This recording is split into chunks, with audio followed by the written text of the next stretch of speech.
আপনারা কিভাবে এমন জিনিস মনে লালন করেন যে একজন ডক্টর সে জনগণের সেবা করার জন্য ডক্টর হয়েছে, অথবা একজন ক্রিকেটার বলেন বা পুলিশ বলেন, তারা জনগণের সেবা করে অথবা দেশকে রিপ্রেজেন্ট করে, এমন কথা কিভাবে আপনারা বলেন যেখানে কি না তাদের বেতন যদি সীমিত আকার করে দেওয়া হয় তারা কর্মবিরতি দিয়ে দেয়, আন্দোলনে নেমে যায় বেতন বাড়ানোর জন্য, অথবা তাদের ভুল যদি কেউ ধরিয়ে দেয় তারা এই আপত্তি জানিয়ে তারা কর্মবিরতি দিয়ে দেয়। তো একজন আদর্শ ডক্টর কি কখনো ইমার্জেন্সি সার্ভিসটা বন্ধ করে সে আন্দোলনে নেমে যেতে পারে?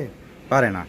তো আপনি ক্রিকেটারদেরকেও বেতন 40 থেকে 50 হাজার টাকা করে দেন, দেখবেন তারা এরপর থেকে ক্রিকেট খেলা বন্ধ করে দেবে, আন্দোলনের নামবে, বেতন না বাড়ালে তারা খেলবে না। তাহলে কীভাবে তারা দেশের জন্য খেলে বা দেশের জন্য করে বা জনগণের জন্য করে এটা আপনারা বলতে পারেন? কিচ্ছু না, তারা জাস্ট টাকার জন্য করে, টাকার জন্য জনগণের সেবা করে, অথবা জনগণের সেবা করে তারা টাকা ইনকাম করে, অথবা দেশকে রিপ্রেজেন্ট করে তারা টাকা ইনকাম করে।